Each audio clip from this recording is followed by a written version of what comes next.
Since the creation of my channel, I've been looking for budget devices, new and old, that offer great specifications at an affordable asking price.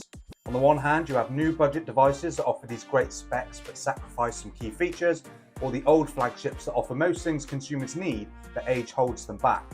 Enter the Samsung Galaxy S20 FE 5G, a phone that in 2023 seems to fit both of these scenarios and doesn't hold back on as much as you think. So stick around for my 2023 review, and for the sake of this video, I'm going to drop the 5G part of the name. Now on paper, the S20 FE still packs a punch in 2023 despite lacking features from the then flagship S20s. In terms of the design, you get a similar look to the regular S20, a large 6.5-inch flat display offering a fast 120Hz refresh rate and HDR10 plus support.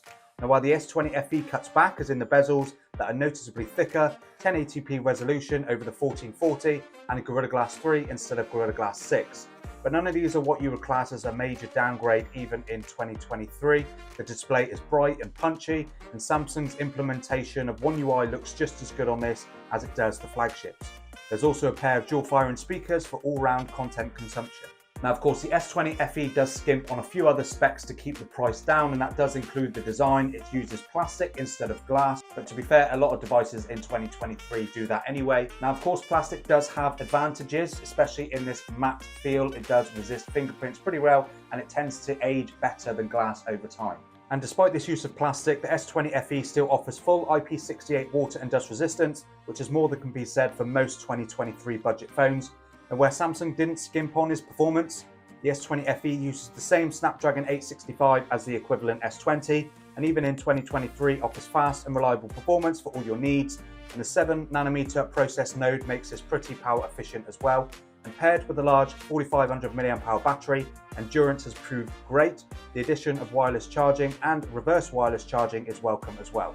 Although to be fair, I'm a bit more of a plug your phone in user than wireless charging, but nevertheless, it's a nice feature to have. Software is up to date as well, with One UI version 5.1 on top Android 13. Now with Samsung offering 4 years of software updates, you may get another 18 months or so of updates. But of course, do let me know down in the comments on this, as I am unlikely to have this phone when the updates run out. And I think the last thing to touch on is the camera, and this is where the S20 changes in a few more areas. And speaking of change, if you're new to the channel and you're enjoying this content, a sub to the channel would be awesome.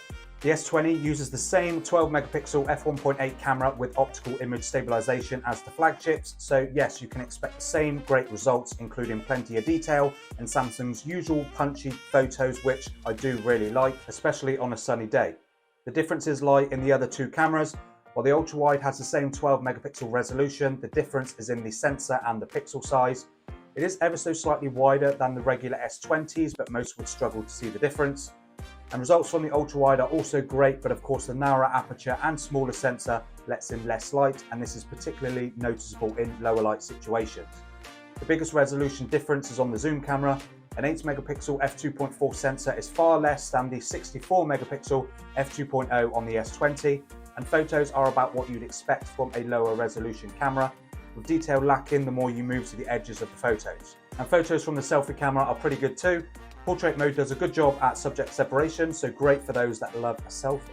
But to be honest, for most people, this is still a great camera experience at all focal lengths, and it is considerably better than a lot of the budget devices that I've been using recently. But the biggest issue I think with the S20 FE is probably the video. Now, it's not terrible, it's probably not a huge amount better than what I found with a lot of the other budget devices that I've used. It's definitely not a vlogging camera, but it is absolutely fine for your basics, for your family shots and your pets. So to call the S20 a hybrid of these two scenarios, I think is a good fit for me. It's still flagship enough for most people in 2023, still offering really great performance, a really good camera setup, wireless charging, and of course that high refresh rate display. And for me, I think the only major downside, which isn't a major downside for me, but it might be for some of you, is the lack of updates after probably next year, I would imagine. Now don't get me wrong, the phone is still going to be absolutely usable after not getting any more software updates. But if you're someone that does prefer having regular updates, this will be an issue for you. But the S20 FE is still a really great phone to use. I've had a really great time using it. But let me know down in the comments what you think of the Galaxy S20 FE 5G. Would you buy it? Are you using one now? Let me know down in the comments. I've also done videos on the Huawei P30 Pro and the Google Pixel 4 XL. So if you're interested in those videos, I'll see you there.